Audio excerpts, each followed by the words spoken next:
Hello, and welcome to the Block Solid podcast, where we talk about the evolution of the blockchain and the property market, the newest technologies that enhance and revolutionize the world of real estate as we know it, and how we, the owners, the buyers, the investors, the renters, the entrepreneurs, can benefit from it all. A big part of our ecosystem in blockchain is security. Hence, I'm Yael Tamar, co-CEO and co-founder of SolidBlock, today interviewing David Carvalho, my special guest, who is the CEO of Naoris. Welcome, David. How are you? Thank you, Yael. It's a pleasure to be here. Everything good? Thank you. Yeah. Absolutely. So Naoris is the first distributed cybersecurity mesh in the world. And we're going to talk about what that means. I want to kind of give a quick background because I think David is a very interesting figure in the blockchain space, very well known in the cybersecurity world. Even though David is very busy with Naoris, he advises various national states and national highly regulated environments on the critical areas of cyber espionage, cyber war, and cyber terrorism. David advised a large number of crypto and cybersecurity projects, from startups to multi-billion-dollar businesses and national state level projects. So today, I'm going to talk with David about what's happening in the world, really relevant today's events for the cybersecurity future of the blockchain industry and overall. So welcome, David. Tell us, what is Naoris doing? What is the distributed cybersecurity mesh? Yeah, sure. So we at Naoris Protocol, we have created a dedicated blockchain and consensus mechanism that has the objective of changing how cybersecurity is thought about and delivered in complex environments. So everything from enterprises to Web 2 spaces to Web 3 spaces, anything from exchanges to bridges or tier 1 blockchains, you name it. Any environment that is still, of course, every environment in the world uses servers, uses devices. So this is all Web 2. So these are centralized systems. And what we do is we decentralize these systems from a cybersecurity perspective under distributed consensus using a cybersecurity mesh as defined by Gartner. So Gartner actually came up with this concept, it was not us, about a month ago or so, even though we were developing this and ongoing on that direction. And they claim that trend in cybersecurity, aligned with many other distributed principles like distributed cloud and things like that, is going to be the biggest player, let's say, in the future in enterprise. In the next 10 years, they claim that about 90% of companies will have this on their environments, and the risk should be mitigated heavily.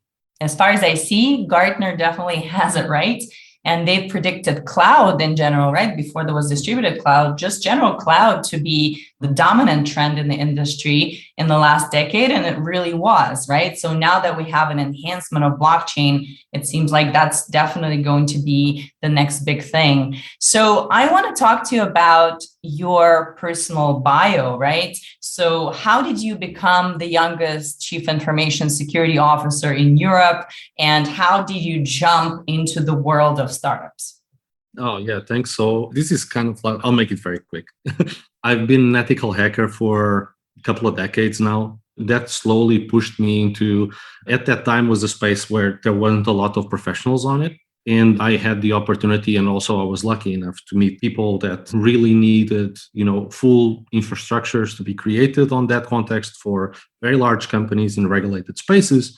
And it just happened in normal progression that eventually I became one of the youngest, if not the youngest at the time. At the time, I'm older now, the youngest chief information security officer in the world for a multi-billion-dollar company. Now that's not true anymore. I'm not in that role anymore. Obviously, I'm now leading Naoris Protocol, and I left that kind of like dedicated enterprise world. But of course, our objective and use case is very much, enterprise, critical infrastructure, nation state governance systems, any complex environment that you can imagine, all the way to Web3 and DAOs. So, any person will be able to create their own cybersecurity mesh for whatever use case that might have. Yeah, it's a completely different approach to how you think about cyber, because normally in cyber, the more devices that are on a network, the more complex the network, right, the more, as we call it, the bigger is the surface of risk. Right. So it becomes very, very hard to manage, very hard to protect. All of them probably are potentially in different networks, and that's actually best practice, and that makes it harder to protect. They all need to be patched. They all need to be taken care of. There's not enough professionals to do it. It's very expensive, et cetera, et cetera. And of course, every single one of them is a single point of failure towards the network they are in and towards the whole business. Wow. Right? Because it can come in on every single one of them and take over the whole ecosystem eventually. Right. So what we do is pretty much we flip that principle upside down.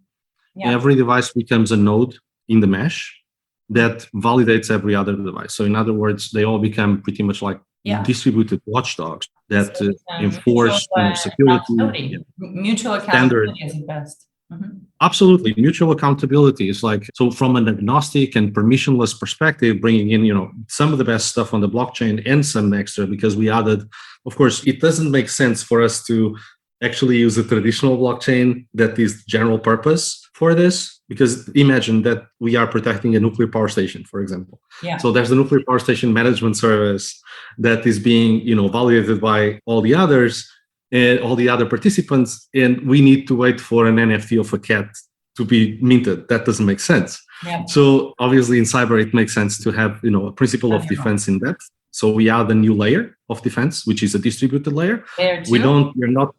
So the layer that we operate at is not a centralized layer. Everybody that is doing any cybersecurity is centralized. We are not competing with them. Permission. So these nodes is it a permissioned layer? No, it's permissioned and permissionless. It's dependent on the policy of the business, for example. Gotcha. You can even have kind of like a hybrid approach where certain things are permissioned and other things are permissionless. So certain parts are actually under ZK snarks, where you can, you validate something, but you don't know what it is and you don't know where it is and who belongs to, but you can still say if it's a trustable node or not, and you can trust that system or not. Of course, the meshes, in this case, they're actually, you can have meshes of meshes. So it's kind of like it's a multi-chain environment and they validate each other. So you can get validations, blockchain level validations outside of your mesh. Okay. So these increase the resilience of all your devices inside. And it also, mitigates issues with 51% attacks and other things like that. So yeah. Interesting. And do they all validate with equal authority, or do some of them have higher authority than others? Yes, so we have, as part of the validation scheme under our distributed proof of security dedicated consensus for cyber, there is a part there that, besides identifying the device as the right device uniquely in making sure it's trusted and it's cyber secure and there's no known risks on it, etc., for it to be onboarded into the rest, they need to be validated that they are not a risk. So this is very different than every other blockchain in general, because nodes, validators be validating. Right. But you don't know if they are trusted or not. You don't know if they have been taken over or not. And this can actually create side channel attacks and direct attacks against the blockchain, from DDoSs to 51% attacks, etc. So we mitigate this from, by design and default. And the devices, all of them can be validating. We call them potential validators, and they underline the word potential because they are not known to be validators by the network. They might validate in this cycle or the next cycle. They are randomly selected. So this increases much more the resiliency of the network, because if you actually know that the validators are, this subset, you can attack them. But in this case, you don't know which subset it is. You actually would have to subvert the whole urge cluster, as we call it, the chain, and potentially other chains that just randomly happen to validate that. We call these proof of fairness, where we actually validate. If that validator already validated recently, then we don't allow it to validate again, so that all the others have the same opportunity. Amazing. So since you're the expert in cyber war, I can't help but ask, since I'm Ukrainian, about the current war in Ukraine and how it all started with these attacks on banks, right? A lot of people weren't able to withdraw money, and that's how actually crypto got really popular in that area. And people are starting to send donations in crypto now. And there's been over $33 million now raised for the local efforts. Yet I'm wondering, so number one, obviously banks are centralized to an extreme. If we use this decentralized approach to security in the future, can we protect centralized organizations that are now not on the blockchain? Can they use decentralized security? And the second question is, how can we make financial systems better through what you guys are doing from the beginning? How do we build them better? Wow. Okay. Well, first of all, I had no idea that you were Ukrainian. And I'm just so sad of what's happening there. It's absolutely horrible ad infinitum and completely unwarranted. And the whole world is behind Ukraine. So having said yes, the answer is yes. The traditional approach to, let's just say that 90% of hacks actually happen from simple things initially. And then there is a cascading effect that leads to a great disaster, right? So it could be things like, just policy not being adhered to, like because you don't have enough people checking on that, or you don't even have policy for that. Or you have too many systems in too many networks and you forgot some. Or there's an employee that left and still has access, stuff like that, basic things like that. So policy enforcement is absolutely huge. Currently, nation states, the way, and this is not just about Ukraine. I could be talking about the US or the European Union. And unfortunately, it is a global problem. The enforcement that exists from a law perspective is incredibly light and flexible to the point that makes the whole approach of it innocuous and useless. Like companies can self-report on things. If you know how well that goes, right? So, this is a huge problem for a number of reasons. But anyway, going into the distributed nature of things and why that fundamentally changes the game. So let's say that I am a Ukrainian utility, right? I am, for example, a company that processes, that has gas pipelines and sends gas to people for them to heat their houses, etc., right? And passes gas to Europe.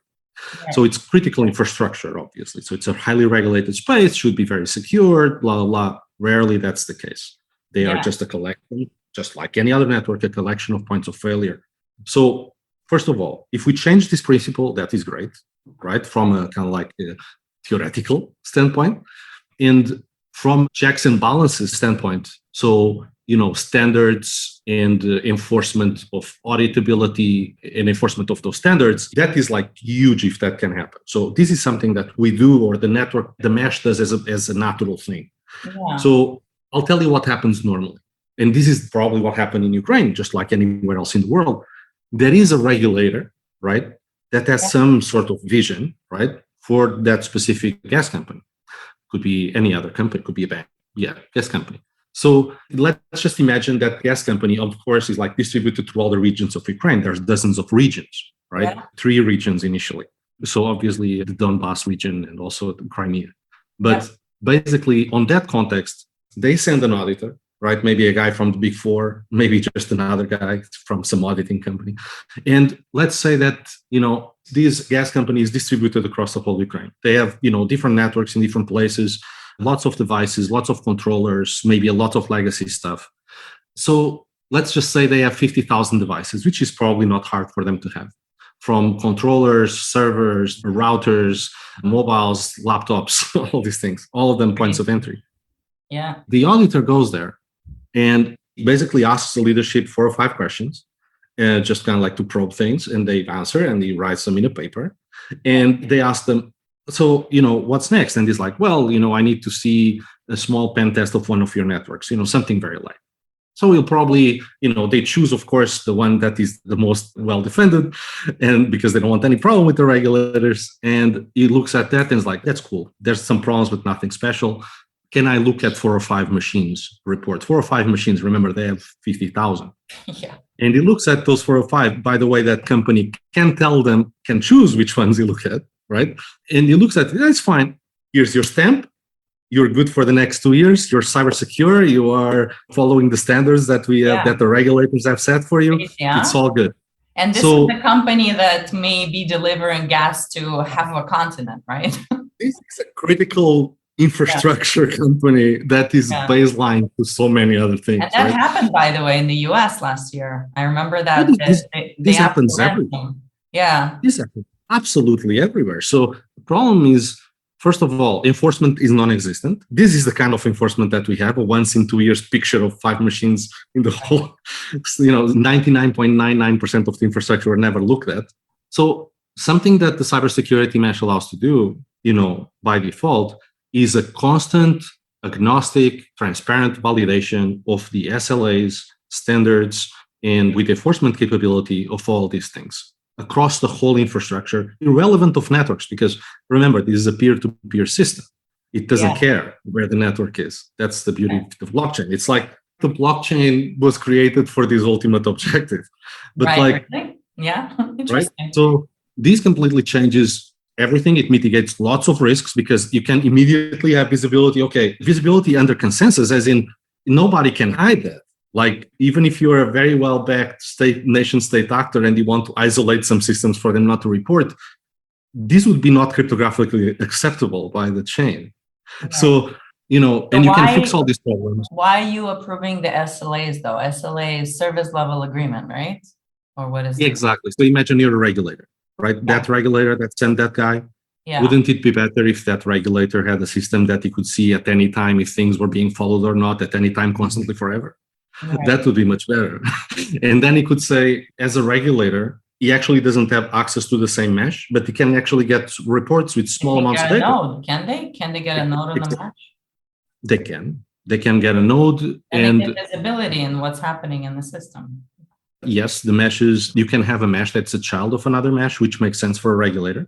So internally, the company would manage their own mesh and they will find their own risks and fix them. And only they know about the risks. Outside of that mesh, if you're aware of the concept of ZK snarks, zero knowledge proofs. Yeah, can you give us a quick overview of that? Oh yeah, for sure. So basically a zero knowledge proof is, in a very simple way, when you can make a proof cryptographically of something, of a truth, right, without knowing what you're proving. So this has a lot of value inside in the area of cybersecurity and trust generation in general, because as a regulator, you can know that that company that's critical infrastructure is not following the SLAs that you have with them, right? Yeah, maybe some standard is not being followed, right? They don't know the details. They just know something's not being followed. Only that company knows the details. So they receive a message, they're like, something is not being followed, and they're like, yes, you're right, we're fixing it. Because the alternative is to do nothing, which is what happens right now. Yeah, so just as that example, so there was a lot of cyber attacks in Ukraine, and I want to talk about that a little bit. And there's going to continue to be a lot of cyber attacks in Ukraine, from critical infrastructure to, you name it, military infrastructure, social infrastructure. These little things that I'm mentioning that could be, somebody has a password that they repeat the password and the password was leaked for their personal mail and they just happen to be in LinkedIn and they are also an engineer in that company and they use the same password in a system. That small thing, that small start eventually will lead to a full takeover of the whole thing after 1 year or two. But what happened there also in Ukraine is a lot of fully undetectable FUD pieces of malware and logic bombs were actually put in these systems years ago and waiting to be triggered, right? But because there isn't any capability to actually, so imagine this company will have 50,000 devices distributed across the country. They will have maybe, 100 IT guys and 3 security guys and the dog, right? So there is no way that you can manage all that infrastructure and look at small details like this without an automated, distributed, self-validating system that's also validated globally. That tells you that, yes, you can trust this, or no, you cannot trust this and need to take action right now. So you can find these problems early on before they even turn into a potential breach way down the line, because these things don't happen instantly. It takes a lot of time for a hacker to follow the kill chain, as we call it, and spread around the network, take over all the devices, all the accesses, their backups, their cloud systems, because what they want in this case, it's not ransom. What they want is destruction. Right? And if you just destroy the running systems and there's cloud backups, there's no problem, no biggie. They're spun on and they continue running. There's maybe 1 day outage, but what they want is destruction. So it takes a long time to do this. It's quite a noisy operation. From a centralized perspective, it's not visible because, see, the problem is that all these systems are already decentralized in some way. Right? They are in the cloud, they are spread around networks, they are locally, there's people's working from home, devices, phones, what you name it. Right. So it makes sense to apply a decentralized solution to them. It's insane. How can you have a centralized solution when you're using a decentralized system, right? Yeah, I know. But this is the state of things.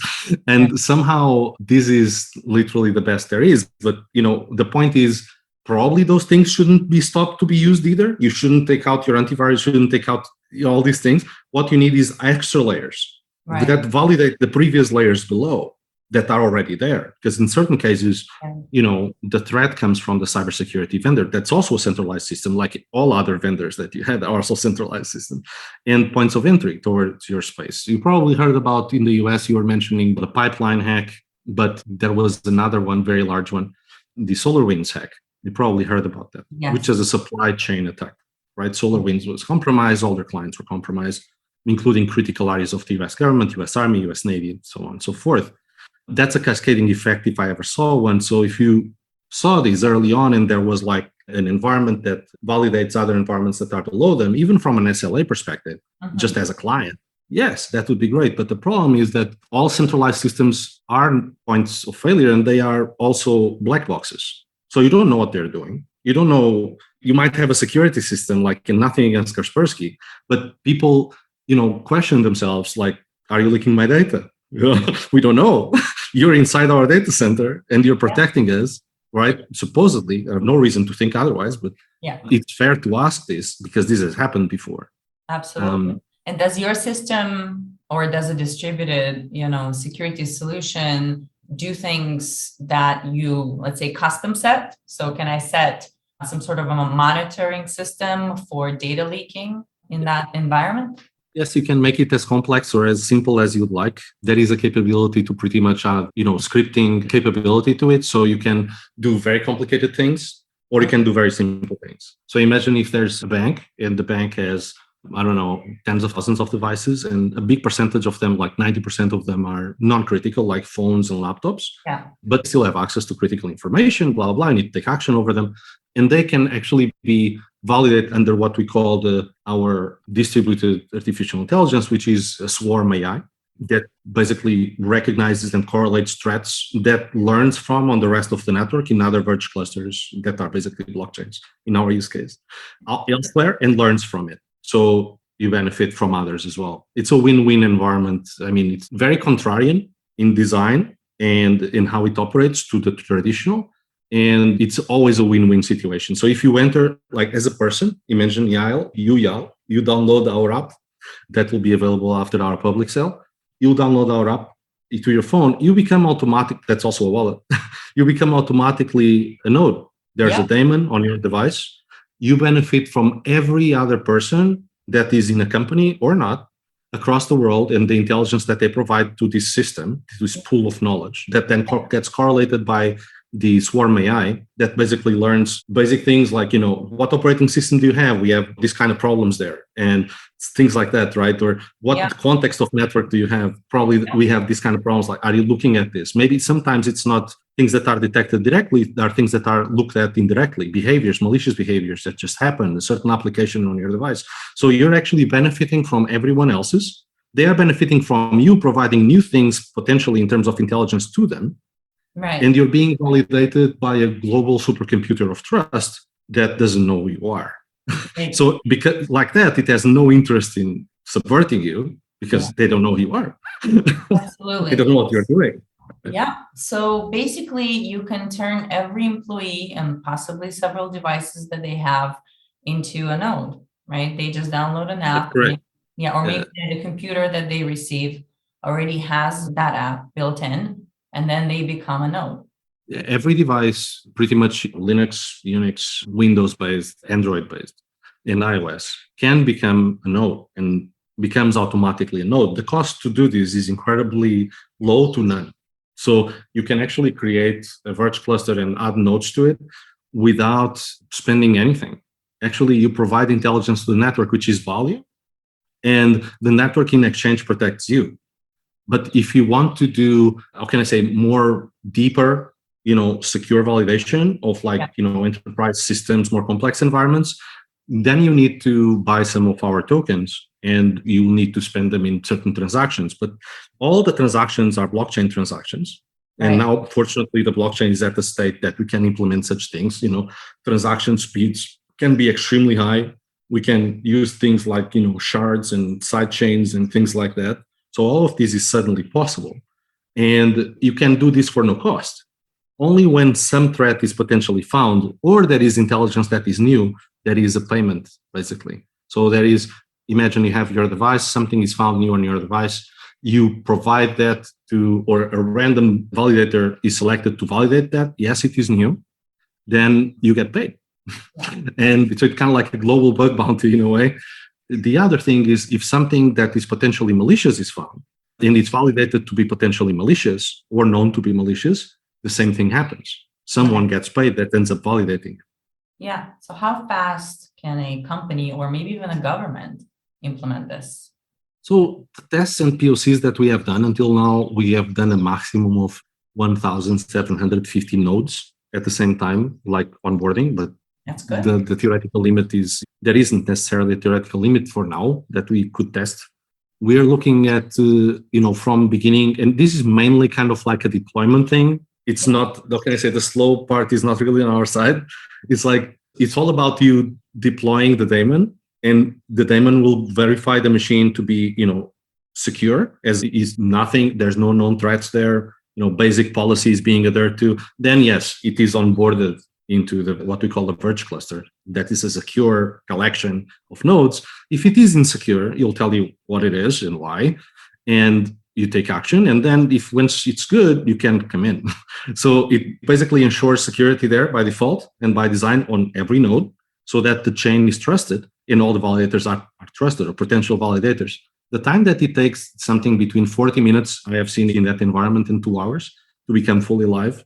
Just comparing, for example, a similar ecosystem that you just described, myself as a CISO, I'm used to cybersecurity transformations or installation of cybersecurity tools from beginning to production, or from something between 3 and 9 months, where you need to change operations, how you do this and that to be compatible with the other thing. And maybe, if you have a log manager or whatever, maybe it costs you 100K, but you still need to upgrade your internet connection everywhere in all your locations, and it's going to cost you $1 million.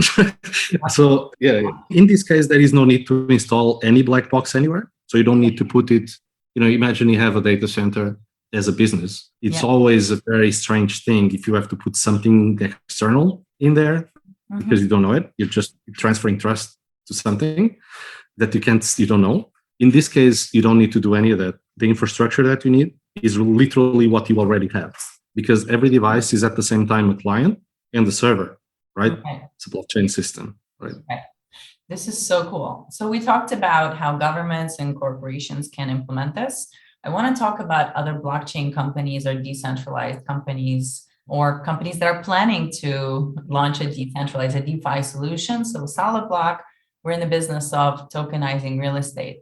Next year, we're planning to decentralize the way we pick and validate assets that come on the platform.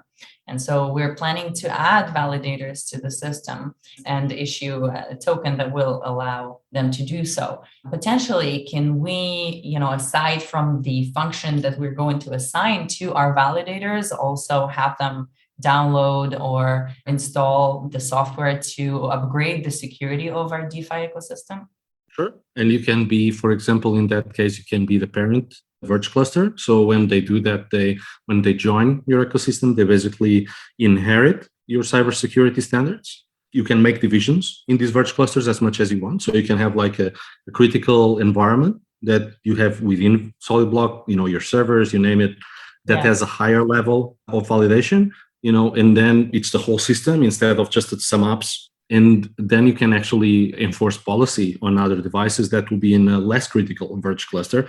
They all communicate with each other, and they are also, if you so wish, validated outside. Of course, these validations outside, they don't share any information. It's only a cryptographic validation. Again, it's zero proof of knowledge, right? So they validate you, but they don't know you, and they don't know what system it is or what's the problem. Only you can see that because you own the Verge cluster. Yeah, I love it.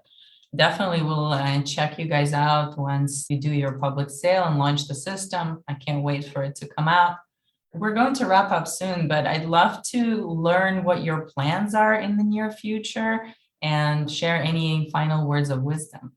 The plans that we have in the near future, they are to bring in a large amount of partners. That we already have a good number of partners. Obviously, since the very beginning, the business was, let's say, created an idea from Mr. Kjell Hagen, the former chief of intelligence of NATO, to actually secure the most critical environments that there are in the alliance, mainly from a national defense perspective. But obviously, enterprises suffer from the same problems. The risks, unfortunately, are very transversal, as are the systems that are used in all these environments. You would be shocked, but for example, defense units in nation states use similar operating systems that you do. There's not much difference, and the risks are very similar. Having said that, I will leave you, besides that, in terms of partnerships, I will leave you with the notion that we're going to be raising capital. We have been doing that, have been quite successful on that, won a number of accelerators as well, some that you were also part of very successfully. We also share an investor. I cannot mention that. Besides that, kind of like the moment of Zen that I would like to leave here for everybody is keep safe, keep secure, do the best that you can, especially on the crypto side. Like, people are extremely free from a financial perspective. There's no bigger freedom than that. You can be a citizen of the world. Just make sure that, at least you have a dedicated laptop for it, a dedicated hardware wallet for it, multi-sig on it, an encrypted hard drive, and you just use it for it. And you never connect that system to the internet ever for no other reason. And yeah, it's pretty much that. Otherwise, rock on. I love your company, Al. I really hope that you continue the track of success that you have. You really deserve it. And yeah. Thanks, David. And thanks for coming on. Where can people find you and Naoris online? So they can go to naoris.com. Mm-hmm. Yeah. And they can also follow us on the social channels that we have, be it on Discord or Telegram or LinkedIn. We also have put some articles on Medium. And will be more and more active as time moves on in the next 3 or 4 months. Yeah, I would say that, naoris.com. Yeah. All right, fantastic. Thank you so much for coming on, and let's stay in touch and see when we can implement your solution. Absolutely. All the best, and talk to you soon.